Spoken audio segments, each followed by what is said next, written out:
Narumi Momose is saying, serious question, do you think the recent developments in Israel/Palestine will reverse whatever little enlightenment the Muslim world gained during the recent years, albeit clandestinely? I don't think so. I think that's very generalizing. Yeah. Like, just because there is this land, I mean, like, really ongoing land dispute and conflict and, like, ethnic tensions, I don't think that just, like, snaps people out of all the good ideas they have. It does make them more challenging to actually live up to those better ideas. But I don't think people just, like, become these little hateful zombies necessarily. I don't know, Armin, what do you think? No. Do you think reverse whatever? No. No, it's not like that's. It's not that simple. Just because something is going to be harmful, the amount of progress that you have seen we have made in the Muslim world, like people leaving Islam, people becoming less influenced by Islam, it has been so significant for it to ever be influenced by something like this. And even you have to understand that this is the Israel-Palestine issue is not a purely Islam.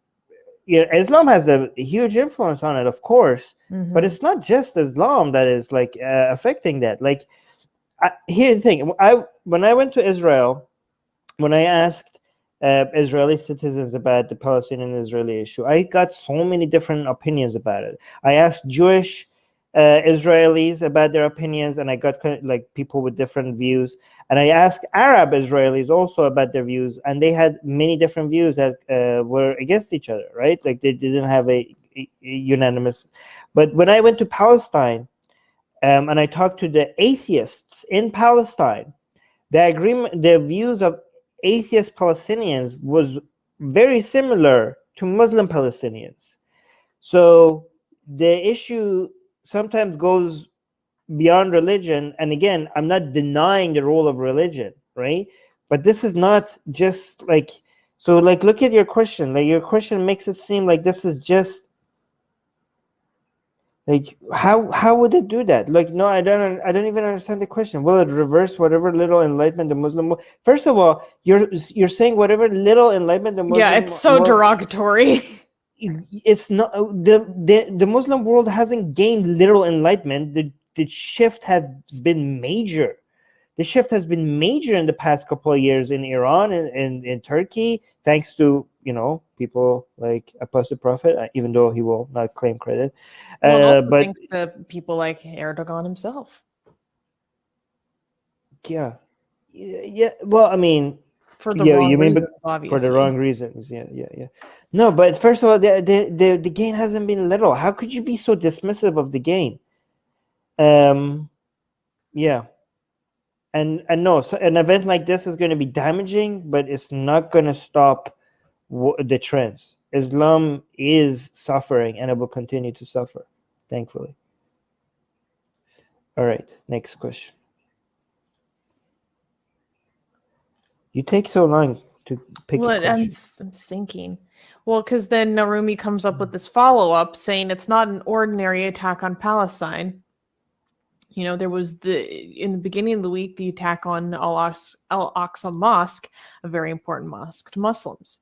I realize differences exist in Israel, while many Palestinians are very racist. Another massive generalization. No, I said a lot of. Didn't say all of them. Many. You said many. I think you're simplifying the situation. Okay, but it's not only ordinary attack on Palestine. It's Al-Aqsa Mosque, very important. I don't even know what this means. I don't even know what you're saying right now. So let's go to the next question. They're trying to say, like, because there was this attack that involved Al-Aqsa Mosque during Ramadan, that it's very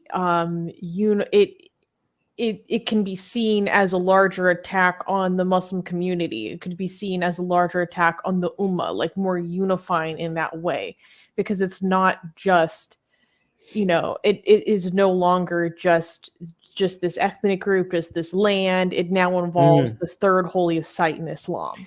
Yeah, okay. The Palestinian situation has been used by theocrats and Islamic groups and anti-Semitic people as a way to mobilize people against Israel and make this not just some people, not just a political conflict. Some people try to make it more than a political conflict into an ethnic conflict based on their agenda, and other people try to make it more of a religious conflict based on their agenda. This has been going on forever, and we've been here before, and things used to be. We have gone through worse situations than what we're seeing right now, and even with all of that, we've seen Islam losing the battle. So I don't understand how you think now it's different. Yes, this is a major setback. This is going to be used by the Islamic Republic. It's going to be used by Erdogan. It's going to be used by Hamas. It's going to be used by even Fatah. It's going to be used by Hezbollah. It's going to be used by them, and they want this to become an ideological battle more than just a political one. They want that, but Islam is losing. So even with all of that, in the past couple of years, you can see the direction things are heading. So even though situations like we have had worse events than this, so I don't understand how you think this time is different. Hey guys, if you're a fan of Blasphemy and Sexy Callie, like me, then you need to be sure to subscribe to our newsletter, link in the description below. Because if you subscribe, we will send you a free copy of our Blasphemous Art ebook. And let me tell you, it is the tastiest blasphemy that you can find anywhere available today. And we are so generous with our blasphemy that we continue to send you more blasphemy every week. So make sure to subscribe, link in the description below.